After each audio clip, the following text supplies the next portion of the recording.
네, 발표하겠습니다. 저는 이제 아이클리어에서 올해 발표된 이제 좀 실용적인 논문인데요. 클라우드 엣지 환경에서 실제 우리가 이제 큰 프리트레인드 모델을 이제 실제로 이제 엣지에서 사용을 할 때 업데이트가 불가능하고 컴퓨팅 리소스가 부족한 문제를 어떻게 해결하면서 각각의 다른 디스트리뷰션 뿐만 아니라 피처 자체가 달라지는 환경에 어떻게 잘 적응하는지에 대한 논문을 소개하려고 합니다.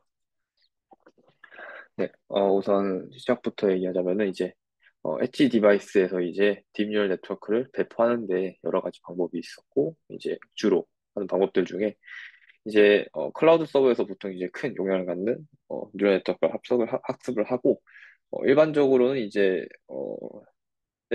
엣지에서 이제 학습이 불가능하니까 이 소형 모델로 디스틸레이션 한 모델을 배포를 하게 됩니다.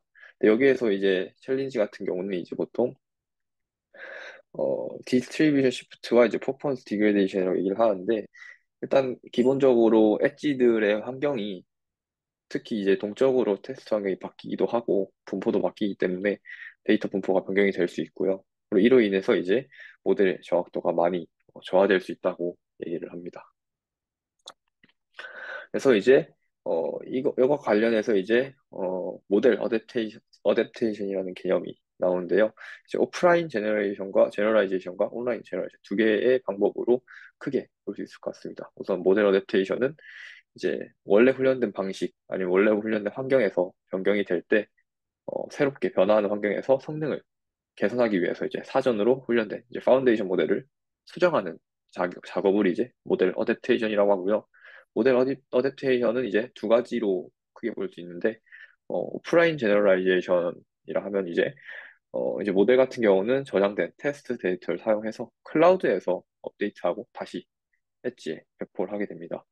기본적으로 이제 엣지가 리소스가 부족한 경우가 많으니 많은 방법이 오프라인 제너럴라이제이션을 주로 하게 되고요. 이건 이제 정작 업데이트 프로세스로 눈에 보이지 않는 배포 변화에 어려움이 있습니다. 반면 이제 온라인 제너럴라이제이션은 엣지에서 실시한 테스트 데이터를 사용해서 변화에 직접 적응을 하게 되고요.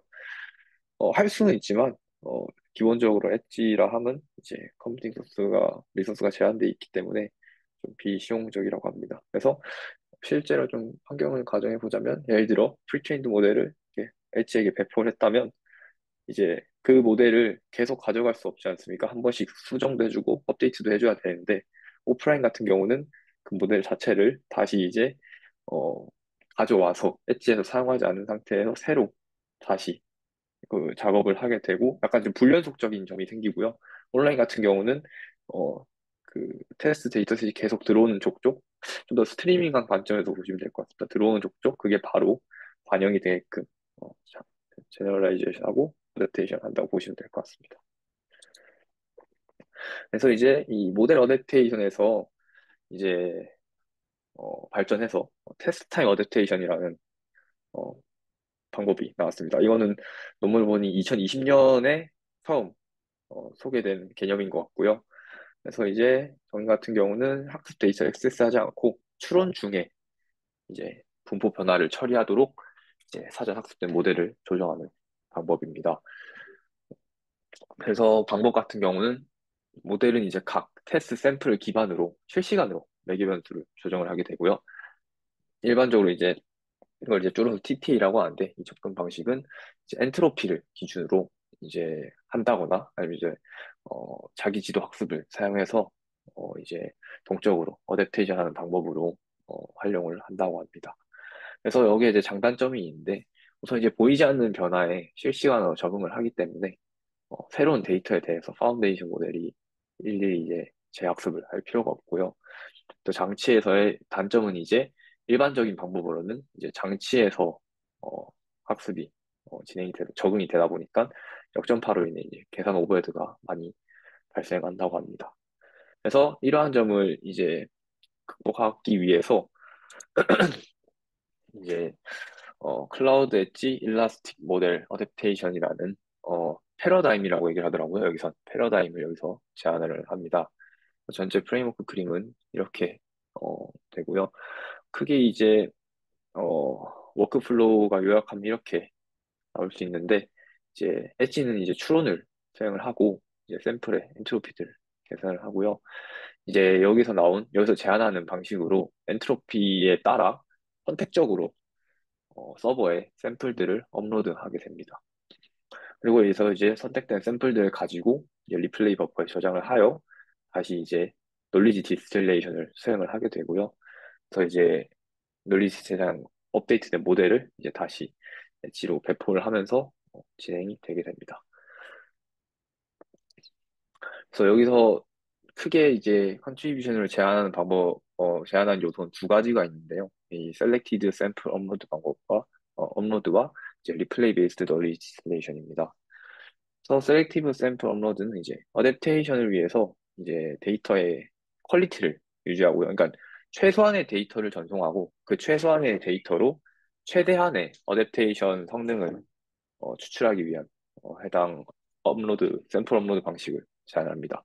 이제 이거를 엔트로피 베이스드 필터링을 통해서 수행을 하게 됩니다. 그래서 기본적으로 어, 이제 추론 모델이 엣지에서 나온 모델이 어, 레이블이 없을 테니까 높은 엔트로피를 갖는 샘플은 업로드를 하지 않고요. 또한 낮은 엔트로피를 갖는 샘플도 업로드를 하지 않습니다. 그 다음에 이제 리플레이 베이스 널리지 디스틸레이션인데요. 이제 클라우드는 이제 파운데이션 모델을 유지하고 이제 지식을 이제 엣지로서 이제 추출하게 됩니다. 일반적인 널리지 디스틸레이션 방법이라고 보시면 될 것 같습니다. 다만 이제 효율적인 디스틸레이션을 위해서 이전에 이제 계속 이제 학습하면서 이제 샘플들이 업로드가 될 텐데 업로드 샘플을 저장을 하면서 그걸 계속 재활용하고 하는 방식으로 진행이 된다고 합니다. 셀렉티브 샘플 업로드부터 얘기를 드리겠습니다. 그래서 이제 엔트로피 베이스드 필터링의 방식으로 진행을 하게 됩니다. 기본적으로 이제 엔트로피가 이제 높은 샘플이 이 어댑테이션 성능에 부정적인 영향을 준다고 합니다. 그래서 그 이유가 이제 기본적으로 이제 엔트로피 최소화를 통해 레이블 없는 테스트를 사용해서 어댑테이션을 할 때 엔트로피가 높다는 거는 모델 자체가 얘를 아직 불확실하다고 판단하기 때문에 이거를 당장 이제 그 적응해 적응하는 파운데이션 모델에 이제 주입하게 되면 급격한 이제 그 차이가 있겠죠. 그 샘플들의 디스플레이 차이로 인해 학습이 이제 안정적이거나 올바르게 잘 되지 않기 때문에 이제 부정적인 영향을 준다고 얘기를 합니다. 그래서 이거를 이제 어느 정도 높은 샘플을 이제 업로드하지 않고 얘는 그냥 버린다고 얘기를 하는데 이제 이걸 어떻게 정하냐? 근데 기본적으로 간단하게 생각할 수 있는 건 이제 정적인 임계값을 도입해서 이제 픽스드된 임계값을 도입해서 필터링을 한다는 건데 이는 이제 아래와 같은 한계점이 존재한다고 합니다. 기본적으로 이제 학습을 계속 거치면서 그 샘플들의 엔트로피는 점점 감소하는 경향이 있답니다. 당연히 이는 당연하게도 우리가 모델을 이제 from scratch로 학습할 때도 그때는 아는 게 없으니 불확실성이 전반적으로 크지만 학습이 진행이 되면서 전체적으로 이제 모델은 학습을 하면서 어느 정도의 정보를 습득하게 되고 이건 자연스럽게 엔트로피의 감소로 이어지고요. 그리고 이렇게 하다 보면 이제 엔트로피가 매우 낮으면은 사실 굳이 어댑테이션이 필요가 없어집니다. 왜냐면 어차피 그레디언트의 영향도 그렇게 크게 주지 않을 뿐더러 근데 이제 이러한 점을 이제 간과하게 될 수도 있다고 합니다. 정적인 입값을 도입하게 되면. 그래서 우측 그림 같은 경우는 이제 온라인 테스트 샘플 이제 계속 실제로 학습이 진행되고 이러한 시스템이 돌아갈 때 샘플들이 계속 축적이 되고 누적이 되면서 이제 그 해당 엔트로피의 이제 비율을 보시면 될 것 같습니다. 이제 빨간 부분은 어 이제 임계값이 높은 그러니까 큰 엔트로피의 비율이고요. 파란색은 네, 엔트로피가 낮은 테스트 샘플의 비율을 보시면 될 것 같습니다. 학습이 진행될수록 자연스럽게 줄어드는 것을 볼 수 있습니다. 우측 같은 경우는 우측의 기호들은 이제 어 잠시만요. 아래에서 설명하겠습니다. 그래서 여기서 EXW는 이제 예측 엔트로피라고 하고요. S 하이라고 표현한 거는 이제 높은 엔트로피 샘플을 필터링하기 위한 지표라고 합니다. 여기 있는 이 알파벳은 이제 인디케이터라고 하고 이는 이제 어, 이진 값으로 나타나게 됩니다. 또한 이것도 이제 낮은 엔트로피를 샘플링하기 위한, 필터링하기 위한 지표가 되고, 둘 다 이인값으로 나오게 됩니다.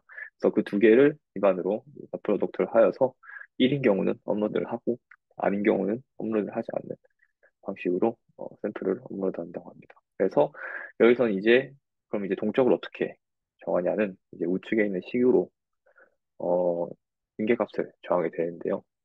이 배치 T 이제 한 번에 이제 테스트 샘플들이 들어오고 나서 그걸 T라고 하면 그걸 이제 그거에 대한 이제 엔트로피 인계값들의 평균, 현재 평균과 그 이전 배치의 평균 이렇게 이제 이전 배치 현재 평균, 이전 배치 평균을 나누고 이전 배치의 이제 최대 맥스 값을 곱하게 되면서 현재 엔트로피 인계값의 맥스 값을 구하게 됩니다. 람다 같은 경우는 이제 얼마나 강조할지에 대한 하이퍼 파라미터가 되고요.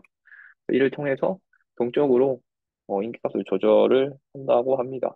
생각보다 그렇게 복잡한 식은 아닌 것 같고요. 그리고 이제 낮은 인계값에 대해서는 이제 동적 방법을 채택하지 않고 픽스된 값으로 한다고 합니다. 그래서 엔트로피가 낮은 샘플들은 그레디언트를 거의 제공하지 않기 때문에 결국 이제 어느 학습 정보가 매우 적고요. 그렇기 때문에 이제 원래 이것도 이제 위의 방법대로 하게 되겠지만 이제 결국 이제 낮은 경우에는 평균 엔트로피와 무관하게 항상 낮은 정보량을 갖기 때문에 이렇게 할 필요가 없다고 얘기를 합니다. 그냥 이제 적절한 후에 이제 시험에서 나오는데 경험적으로 이제 가장 적절한 값을 선택해서 고정된 값을 사용한다고 합니다. 네, 그리고 그 다음은 이제 리플레이 베이스드 널리지 디스틸레이션입니다. 그래서 이제 그 엣지들에서 엔트로피 기준을 따라 업로드가 된 샘플들을 이제 클라우드는 저장을 하게 되고요. 이는 이제 선입선출 방식으로 저장했다 뺐다 진행이 되게 됩니다. 그래서 버퍼에 저장된 데이터들로 이제 널리지 디스틸레이션을 수행을 하게 됩니다. 근데 여기서 이게 모든 레이어를 다 업데이트를 하는 게 아니고요. 이제 노멀라이제이션 레이어에 파인 파라미터만 업데이트를 한다고 합니다. 그걸 이제 좀 찾아보니까 그 BN 어댑테이션, 배치 노멀라이제이션 어댑테이션이라고 이 방법 자체가 이전에 논문으로 나와 있더라고요. 이 방법 자체를 제안한 논문이 아마 그런 방식을 사용한 것 같습니다. 그래서 전체 모델 업데이트하지 않고 해당 레이어만 업데이트하기 때문에 업데이트 자체에서도 컴퓨팅 자원을 적게만 필요하고요. 그리고 이제 해당 클라우드에서 업데이트한 파라미터를 이제 엣지 디바이스 할 때 배포할 때 해당 파라미터만 배포하기 때문에 실제로 그렇게 큰 코스트가 되지 않다고 합니다. 그리고 여기서는 이제 대부분의 파라미터가 유지되기 때문에 더 나은 어댑테이션 스테빌리티와 성능을 나타낸다고 합니다. 그래서 울퉁사근의 그림에서 이 빨간색들은 프로즌된 레이어들이고요. BN 레이어만 업데이트하게 됩니다. 그리고 그 이후에 엔트로피 로스 같은 경우는 일반적인 널리지 디스틸레이션 방식과 거의 뭐 흡사한 것 같습니다. 이제 여기서 나온 그 이제 수도라벨 가지고 이제 엣지 모델에 대해서 디스틸레이션 로스를 같이 수행하는 방식으로 진행을 된다고 보시면 될 것 같습니다. 네. 그래서 여기는 이제 알고리즘인데요. 클라우드에서 이제 테스트 샘플 해가지고 이제 엣지 모델과 파운데이션 모델 이제 해당 걸로 업데이트를 하고 해당 업데이트된 파라미터를 이제 엣지 모델도 업데이트하게 되고 그걸 이제 엣지들에게 배포를 하게 됩니다. 그래서 여기서도 이제 동일하게 테스트 샘플에 대해 이제 그냥 그 엣지 모델로 예측을 하고 그걸 가지고 스레시홀드로 엔트로피의 스레시홀드에 따라 이제 셀렉티브하게 업로드할 샘플과 아닌 샘플을 구분하게 되고요. 또 그걸 전송하고 그 다음에 이제 파라미터는 클라우드에 계속 받는다고 합니다. 여기서는 얘기를 한 게 이거를 이제 어싱크로너스하고 이제 뭐, 뭐 백그라운드로 뭐 파라미터를 받고 한다는 과정으로 이제 뭐 다 패러럴하게 작동할 수 있다고 얘기를 합니다. 네, 실험입니다. 실험 같은 경우는 두 가지 어, 이제 데이터셋을 사용했는데 이미지넷 C와 이미지넷 R을 사용했습니다. C는 이제 이미지넷에서 이제 손상 유형을 좀 갖는 그러니까 예를 들면 일반적인 이미지가 있고 그걸 일부러 뭐 블러 처리를 한다거나 가우시안 노이즈를 넣는다거나 이런 범주 손상에 의해서 이제 총 15가지 손상 요인을 갖는 이미지넷 C 데이터를 사용하였고요. 그 이미지넷 R 같은 경우는 좀 더 실용적인 데이터라고 얘기를 하는데 이미지넷 클래스에 예술적 표현이 있다고 하는데 이게 뭐냐면은 이제 예를 들면 자연 이미지에 스케치를 한다거나 스케치된 자연 이미지라든지 아니면 뭐 다른 방식으로 이제 그런 표현으로 된 어, 이미지넷이라고 보시면 될 것 같습니다. 모델 같은 경우는 엣지 디바이스는 레지넷을 사용했고요. 레지넷 18을 사용했고 이제 클라우드에서의 파운데이션 모델은 레지넷 101을 사용했다고 합니다. 이거는 이제 결과입니다. 여기서 보시면은 이제 총 네 가지의 손상 유형들이 있고요. 노이즈, 블러, 웨더, 디지털. 그 내에서도 좀씩 더 세부적으로 이렇게 손상 유형들이 더 나눠져 있는 걸 볼 수 있습니다. 시버리티 레벨은 이 손상이 얼마나 심한지에 대한 기준이고요. 숫자가 클수록 더 손상의 정도가 심하다고 보면 될 것 같습니다. 그리고 이제 여기서 어 이게 지금 그 엣지 디바이스는 백 프로파게이션이 불가능하다는 가정을 갖고 있기 때문에 실제로 엣지 디바이스에서 백 프로파게이션을 해야 되는 알고리즘은 그거를 이제 클라우드에서 백 프로파게이션을 수행을 했다고 합니다. 이 실험들을 비교 컴패리즌들을 이렇게 함으로써 오히려 이제 그 리소스들이 얼마나 쓰이는지에 대해서 또 이제 계산을 할 수 있었다고 합니다. 전반적으로 모든 방법에 대해서 성능이 좀 좋게 나오고요. 이 BN 어댑테이션 같은 경우가 아마 아까 얘기했던 배치 노멀라이제이션 레이어만 업데이트를 하여 어댑테이션 하는 방법이라고 볼 수 있을 것 같습니다. 그래서 적은 손상에서부터 많은 손상까지 다 좋은 성능을 보였다고 얘기를 합니다. 그리고 이제 이거는 이제 업로디드 샘플들과 그거에 대한 이제 정확도 그리고 간단한 어블레이션 스터디들이 있는데요. 테이블 2번 같은 경우는 이제 각 엣지 디바이스에서의 정확도와 해당 이제 어, 업로드한 샘플의 양을 보여줍니다. 그래서 기본적으로 정확도도 가장 좋게 나오고요. 심지어 이제 샘플 자체도 어, 다른 샘플을 전송하는 컴패리즌에 비해 훨씬 적은 양을 보내면서 샘플 정확도 또한 높은 정확도를 확보할 수 있다는 걸 보여줍니다.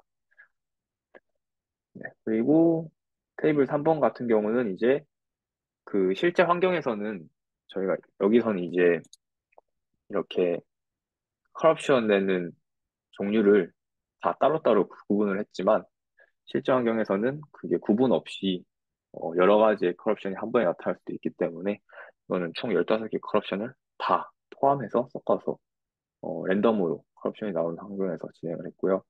여기서도 가장 성능이 좋은 걸 보여주고 추가로 이제 업로드 이제 클라우드 서버로 업로드하는 샘플의 양도 가장 적은 것으로 나타납니다. 이게 적은 게 좋은 이유가 여기서는 일단 1차적으로는 리소스를 많이 쓰지 않기 때문이라고 얘기를 하고요. 뭐 추가적으로 제가 생각하기에는 뭐 프라이버시 문제도 될 수 있지 않을까 생각합니다. 많이 보낸 것보다 적게 보내면은 유출이 훨씬 적으니까. 네. 그리고 이제 샘플 필터링 방법에서의 어블레이션 스터디입니다. 보시면은 이제 엔트로피가 이제 두 가지 임계값 맥스, 민이 있었는데요.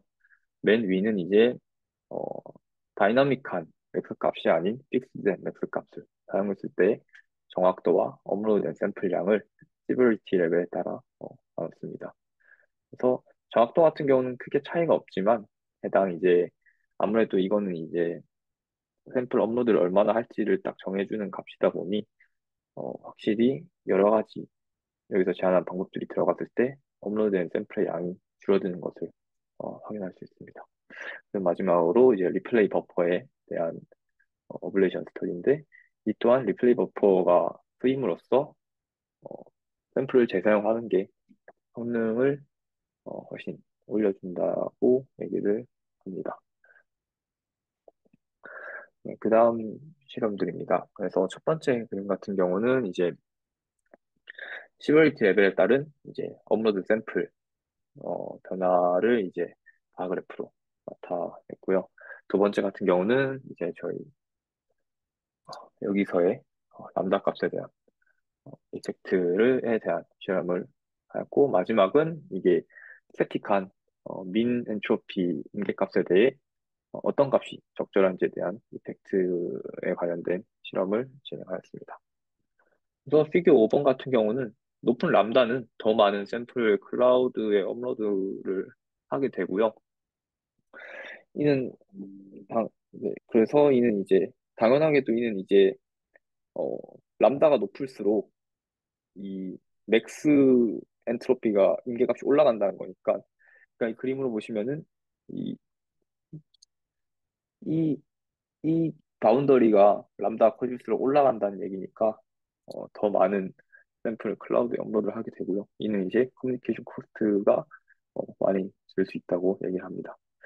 그리고 반면에 이제 이 민이 클수록 더 많은 낮은 엔트로피 샘플들이 제외가 됩니다. 이 또한 여기서도 이 아래 바운더리가 올라간다고 보시면 되겠죠. 그래서 이는 이제 더 많은 이제 낮은 엔트로피는 제외가 되고요. 이는 이제 어댑테이션 중에 이제 어, 기여하는 샘플을 제거할 수 있기 때문에 이제 이렇게 하는 게 더 이게 클수록 더 많은 이제 낮은 샘플이 제외된다고 얘기를 합니다. 그래서 결론입니다. 그래서 크게 네 가지로 나눌 수 있을 것 같은데요. 이제 클라우드 엣지 시스템으로 이제 모델 어댑테이션과 제한된 엣지 리소스 효과적으로 활용을 한다고 얘기를 하고요. 엔트로피 기반의 이제 필터링 전략을 통해서 통신 비용 절감하고 적응의 효율성을 높였다고 합니다. 그리고 리플레이 버퍼를 활용해서 클라우드의 컴퓨팅 자원을 엣지로 수월하게 널리지 디스플레이션을 하여 이제 어댑테이션의 성능을 극대화하였고, 이제 배치 정교화, 이제 배치 노멀라이제이션 파라미터 업데이트하는 방식으로 이제 현재 기존 지식을 유지하고 다양하게 어, 리소스가 많이 적든 많든 다양한 엣지에 대해 적응할 수 있도록 하는 안정적인 성능을 보였다고 합니다. 여기까지 발표 네, 마치겠습니다.